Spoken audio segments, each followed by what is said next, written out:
Dem don sentence ex-South African president to 15 months in prison. Hey! History. This one don't break Guinness Book of Record.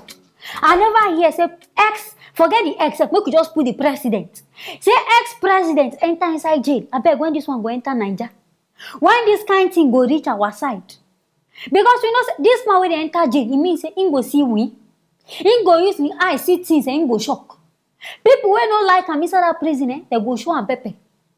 Because this one they just break history. Hey, President Jacob Zuma when they talk say they find him guilty for defiling court orders.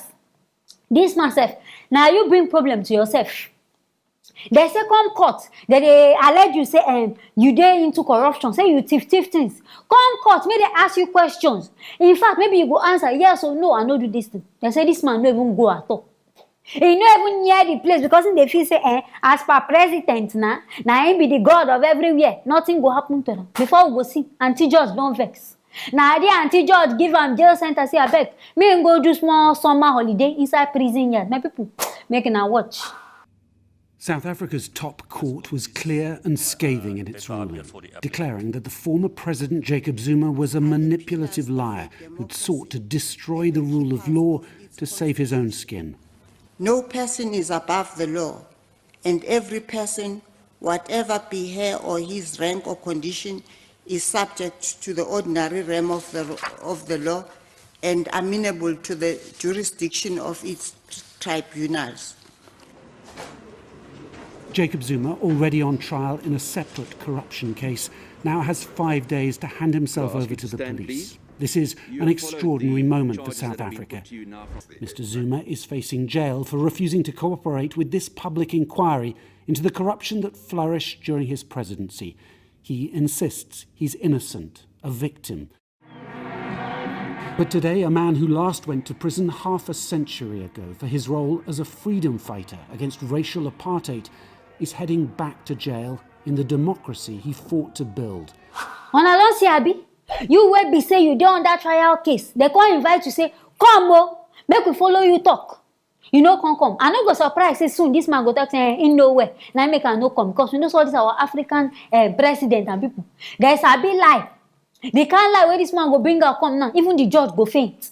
I no go surprise say the man go come up with one kind but thing. And as we dey gather am, they say so many financial scandals now happen for this man ten the time when they rule. And say in fact they get about 40 witnesses. 40 people where they as witness this thing. But as it be, I no even sure say they're ready to hear all this one wey the man do. As far as say he no come that court, when court talk say come, it means say for that side nobody there above the law. They don't give this man 5 days to bring out himself. If not, I sure say they go even add extra vacation inside that prison for him. Una they see where country the law they work. Una they see say for South Africa some people law and democracy still they work. I hope say this one wey God do for inside South Africa, it go happen enter Naija and other African countries.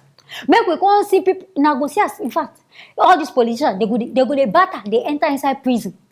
Because we know say some of them as a dead there now money because of money, how to thief money now make them enter this place. But see this woman, she no even look and say na president, I been the governor, been anything. He give her the law face to face. With the reason I say 15 months more. Now because I dey call her 15 months, this one is like 1 year, 3 months. It plenty for my eye. A whole ex-president go sit down inside prison. But I sure say they go even give her special treatment. I sure say bed and television go dey inside your own prison because I'm not sure say they will go carry and join all those people where we say they don't kill, do all those, because I sure say he no go even come out alive. Person wey don old like this. In fact, say resemble corruption. Person wey don old like this go come decide say he no go even see him. He no go see all this kind of thing. He sure me die. But now wow, a whole president, your own tenure you dey there, they consume money anyhow. So a president make na dey reason. If na one chop and chop and small. No be say you go dey chop all this, everybody go come know say you dey chop this kind of thing. Abeg in South Africa people abeg, make una borrow us on a court. That on a court and make una borrow us. Make we self use am inside Nigeria. I sure say this thing it go touch every country one by one. All these politicians they go later face them. All these presidents they go later face them. My people are here this one inside Saudi. Want to make a bring and come on aside. Making ourselves using our ear. Hear everything they happen. Make sure don't forget to like and also share this video. I go see you now for our next video.